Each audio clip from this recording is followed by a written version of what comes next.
cette matinée que tu nous parles encore. Tu as toujours voulu que l'homme te soit loyal, fidèle. Mais le péché nous a emportés et avons manqué le but pour lequel tu voulais que nous soyons proches de toi. Mais en cette matinée, tu nous donnes encore ce thème pour que nous comprenions la nécessité et l'importance de la loyauté afin de te rester non seulement fidèle, mais également d'être fidèles les uns envers les autres.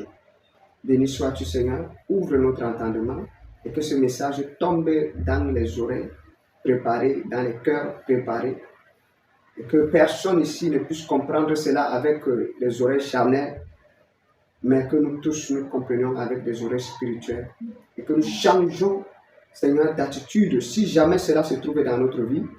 Et si jamais cela n'est pas dans notre vie, que nous soyons ensemble encouragés pour garder le cap et de rester, Seigneur Père, intègre. Béni sois-tu, Père, que toute la gloire te revienne au nom de Jésus. Amen. Quand je dis loyauté, quand tu entends le mot, directement, ça te rappelle quoi? Si je te demande de donner ta propre définition de ce mot, qu'est-ce que tu peux me dire? Loyauté, pour toi, c'est quoi? Viviane, la loyauté pour toi, c'est quoi? La soumission. Okay. Étymologiquement, la loyauté est une vertu qui en hébreu exprime la fermeté. La racine de ce mot en hébreu, c'est aman. Vous comprenez, n'est-ce pas? Aman. Quand tu dis que c'est mon amant, tu vois un peu? Quelqu'un à qui tu es étroitement attaché. Quelqu'un à qui tu peux partager des choses secrètes. Quelqu'un à qui tu donnes, par exemple, accès, ou tu es prêt à donner accès de ton intimité. En grec, comme en latin et en français, elle est attachée à la foi. Donc, en grec, c'est le mot pistos et pistis. C'est-à-dire, quand on parle ici de la loyauté, on parle ici du fait de faire totalement foi, confiance, de mettre totalement confiance en une chose ou en une personne. En latin, c'est fidelis ou fides. Elle consiste donc à garder la foi donnée à une personne ou à une cause. C'est-à-dire que quand tu as fait confiance à quelqu'un, quand tu lui as donné ta parole et que vous vous êtes convenu sur quelque chose, tu fais confiance. Amen. Oui, tu fais confiance à la personne. Même si la personne te trompe, tu lui fais quand même confiance. Même si la personne te ment, tu lui fais confiance. C'est pour cela que vous allez trouver dans certains foyers, l'homme est bordel, il est là partout, mais sa femme est intègre. Elle ne sort pas dehors. Elle ne dit pas que parce que mon mari part ici avec toutes les femmes, moi aussi je veux faire ma part. Non, tu n'es pas fidèle. Tu n'es pas loyal. La loyauté, ce n'est pas en fonction de ce que l'autre fait. La loyauté, c'est la parole que nous nous sommes donnés. Et c'est chacun qui doit comprendre que dans le processus de la loyauté, tu ne regardes pas ce que l'autre fait. Tu dis que j'ai dit à la mairie que je vais lui rester fidèle jusqu'à la mort. J'ai dit à l'église, devant les hommes et devant Dieu, que je vais rester fidèle à cet homme jusqu'à la mort. Je lui reste fidèle. Qu'importe ce qui va se passer. S'il veut me tromper, c'est son problème. C'est lui qui rendra compte.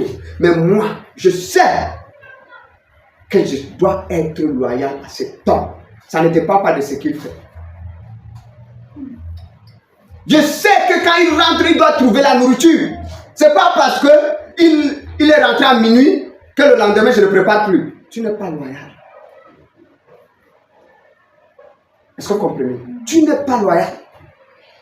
La loyauté va au-delà de nos mœurs. La loyauté va au-delà de nos ressentis. Vous comprenez, n'est-ce pas? Oui. Ce n'est pas ça la loyauté.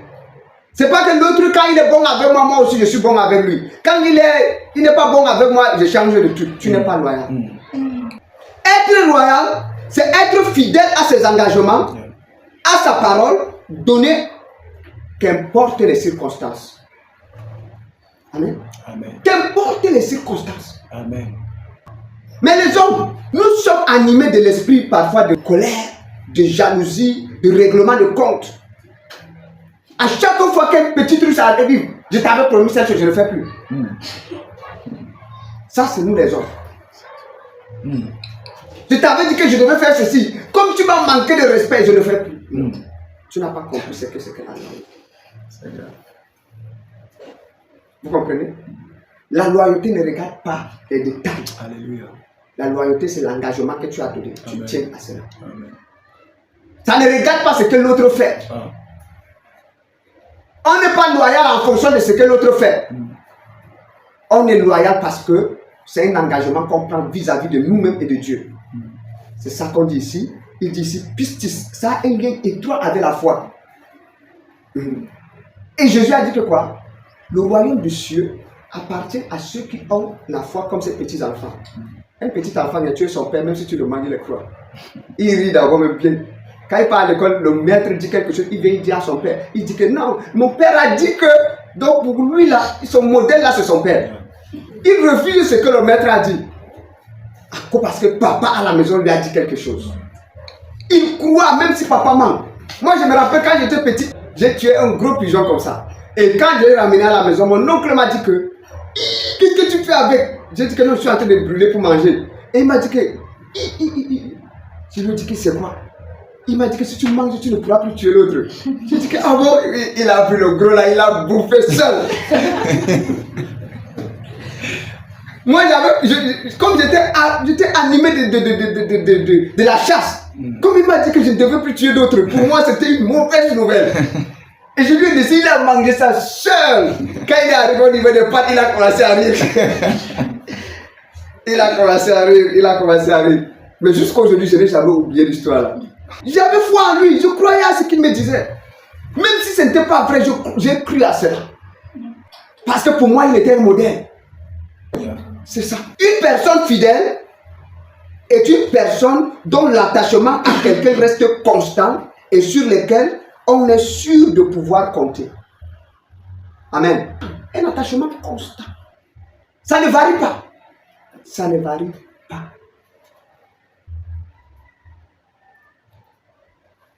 Ton père à la maison.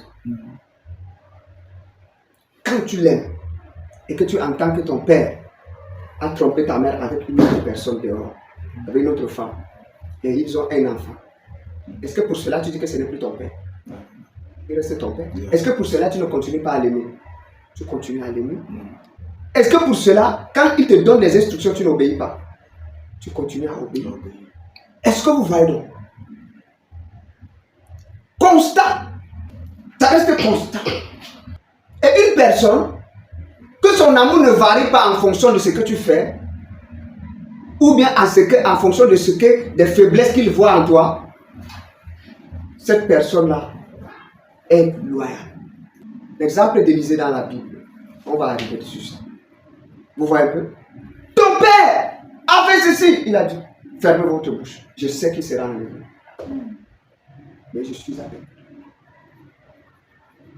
Je sais que ça c'est un futur cadavre, mais je suis avec. Est-ce que vous voyez? Il avait toutes les raisons pour se décourager et ne plus suivre son maître. Mais je suis avec. Samuel avait toutes les raisons pour ne pas rester avec le sacrificateur. Élie va dire que la main de Dieu n'était plus sur lui. Mais il est resté loyal. Est-ce que vous voyez donc? C'est au-delà de ce que vous voyez là. Lui, il savait qu'il devait rester auprès de ce type-là, de ce monsieur-là. Qu'importe ce qui se passe, il devait rester là.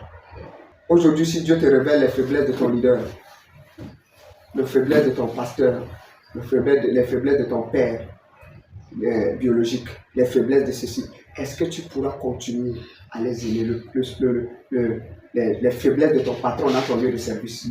Est-ce que tu pourras? Imagine que tu es secrétaire. Tu entres dans le bureau de ton patron. Tu trouves que ton patron est en train de coucher avec une femme qui est peut-être ta collègue dans le lieu de service.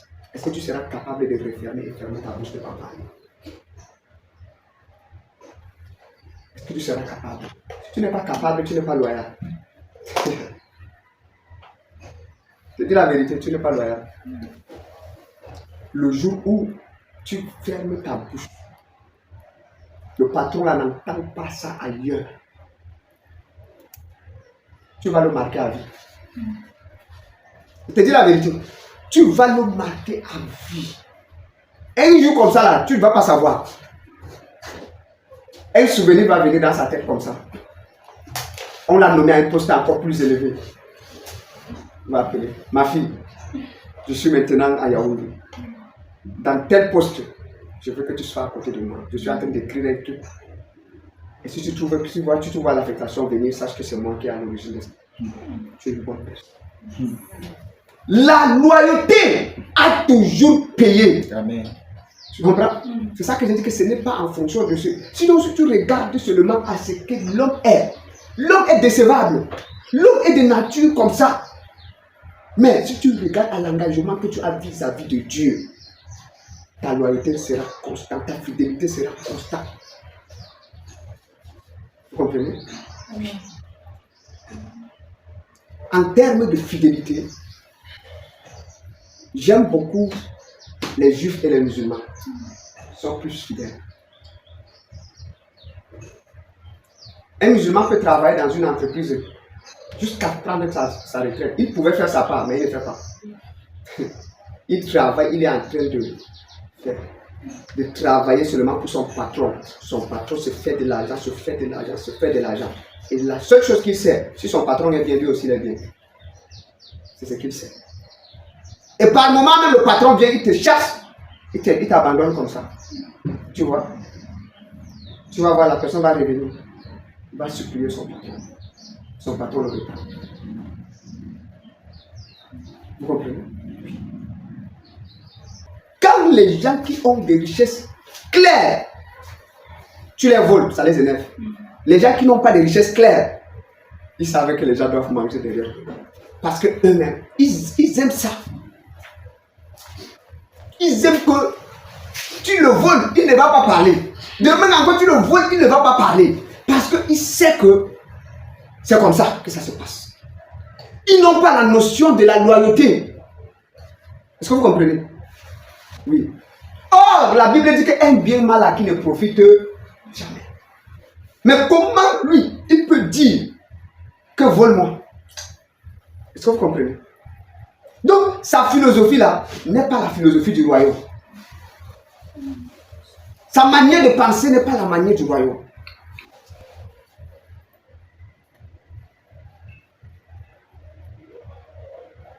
Exemple, un mari fidèle, c'est un époux qui n'a de relations amoureuses qu'avec son épouse. Qu'avec une seule personne. Donc, dans la notion de la fidélité, on ne peut pas être fidèle à 4 personnes, à 2 personnes, à 3 personnes. Ça n'existe pas. Parce que tu as 4 femmes, tu dis que je suis fidèle à mes 4 femmes.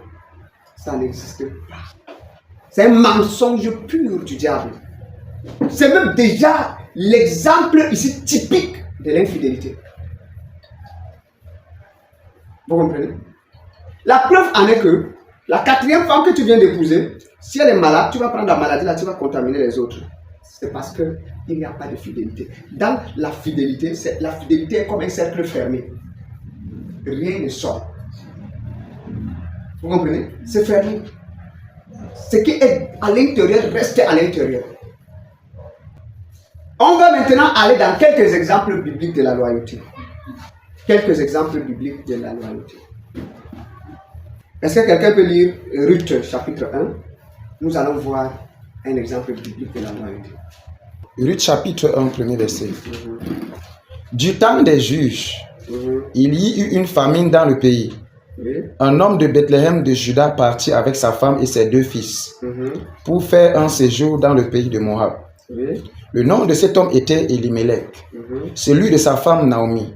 Oui. Et ses deux fils s'appelaient Machlon et Kiljon. Ils étaient Éphratiens de Bethléem de Juda.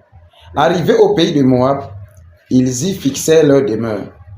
Elimelech, mari de Naomi, mourut et elle resta avec ses deux fils.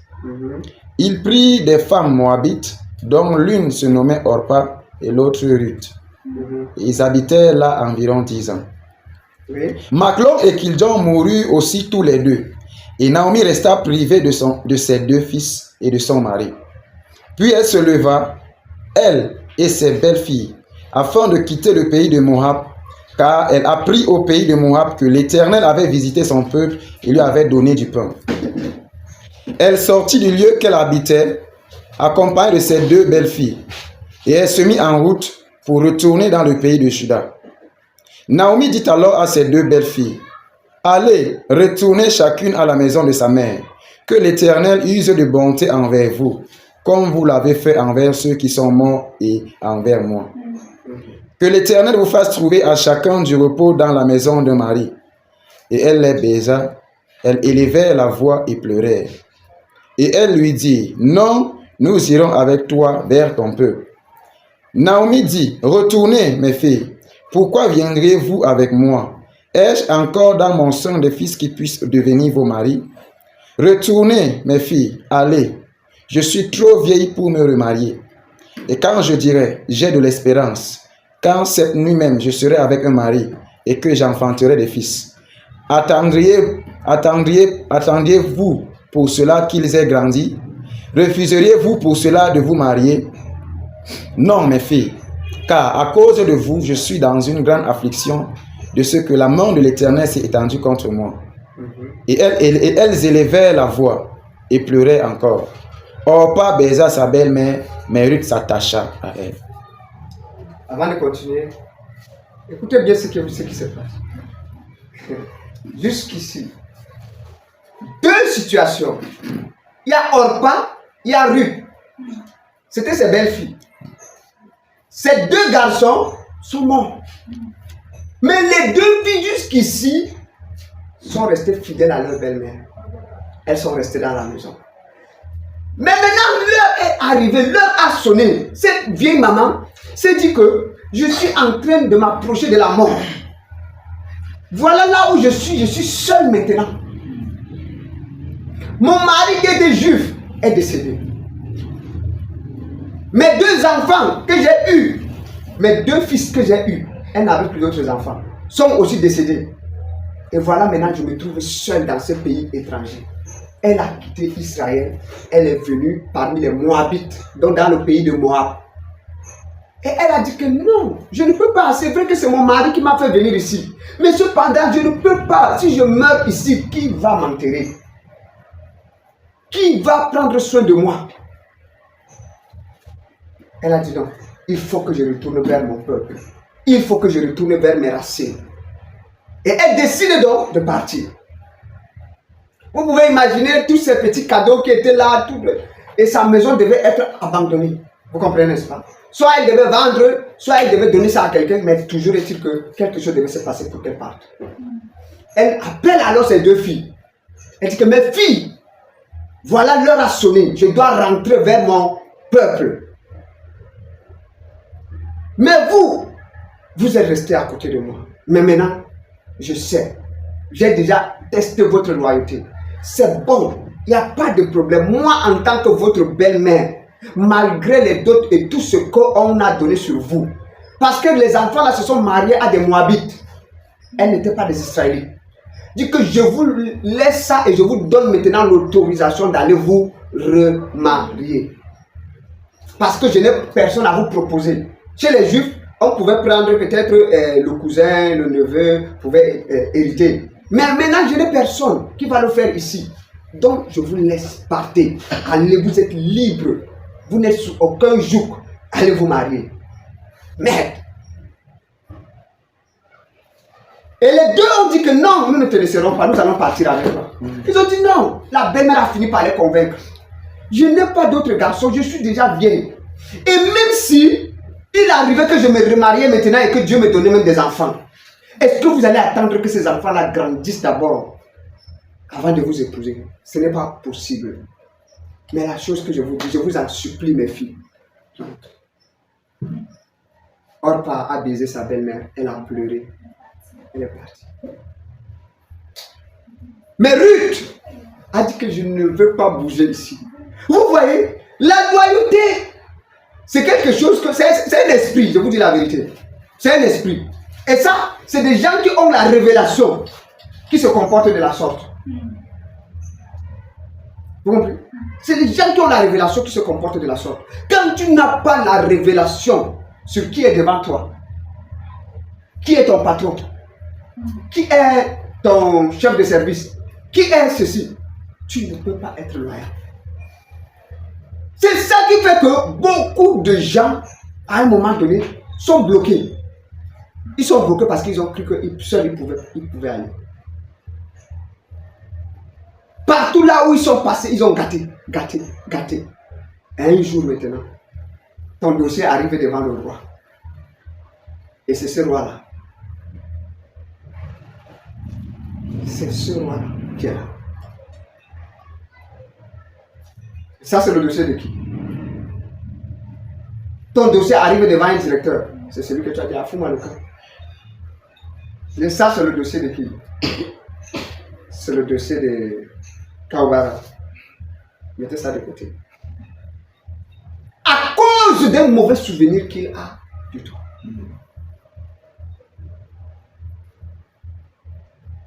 Naomi dit à Ruth, voici ta belle-sœur est retournée vers son peuple et vers ses dieux. Il est retourné vers son peuple et vers ses dieux. Comme c'était des idolâtres. Il dit que, comme ta belle-sœur, Ruth répondit, je ne retournerai pas. Il dit, retourne comme ta belle-sœur. Moi, retourner où? Ruth a dit, non.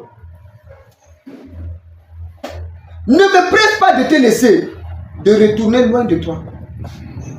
Où tu iras, j'irai. Où tu demeureras, je demeurerai. Ton peuple sera mon peuple et ton Dieu sera mon Dieu. Écoutez la parole de Naomi. Il dit que où tu retourneras, moi j'irai avec toi. Désormais, ne crois mais ne songe même pas dans ta tête que tu vas te débarrasser de moi. Ça là, même si tu empruntes une dizaine, tu ne peux pas te débarrasser de moi. Là où tu iras là, ton pied, mon pied, comme disent les Camerounais. Il dit que ton peuple désormais, c'est mon peuple. Donc ne me considère pas comme une Moabite, je suis une juive. Par adoption. Amen. Amen. Juive jusqu'au sang. Yeah. Vous comprenez? Elle a dit, je suis là. Ne me presse pas. Et ton Dieu sera mon Dieu. Où tu mourras, je mourrai. Et j'y serai enterré. Que l'Éternel me traite dans toute sa rigueur. Si autre chose que la mort vient de me séparer de toi. Naomi, la voyant décider à aller avec elle, c'est ça ses instances. Ouais. Voilà le dernier test que Naomi a donné à ses belles-filles. Il y a toujours un dernier test. Je ne sais pas à qui je parle ce matin, mais je suis venu te dire qu'il y a un dernier test. Le dernier test, c'est un test où ton chef vient comme ça publiquement devant les gens. Il t'insulte que toi là tu ne vois rien. Il t'insulte, il t'humilie publiquement. Il prend même, il fait des rapports contre toi. Il part déposer dans son bureau. Toi tu penses qu'il a envoyé. Il veut voir ta réaction. Dernier test. Il t'observe. Il veut voir ta réaction. Si tu te lèves parmi les gens parce que tu es humilié, non, patron, ça ne peut pas se faire comme ça. Le rapport qu'il a écrit là, il envoie alors maintenant. Parfois, il vient, il t'humilie comme ça, une fois, 2 fois, 3 fois, 4 fois, 5 fois.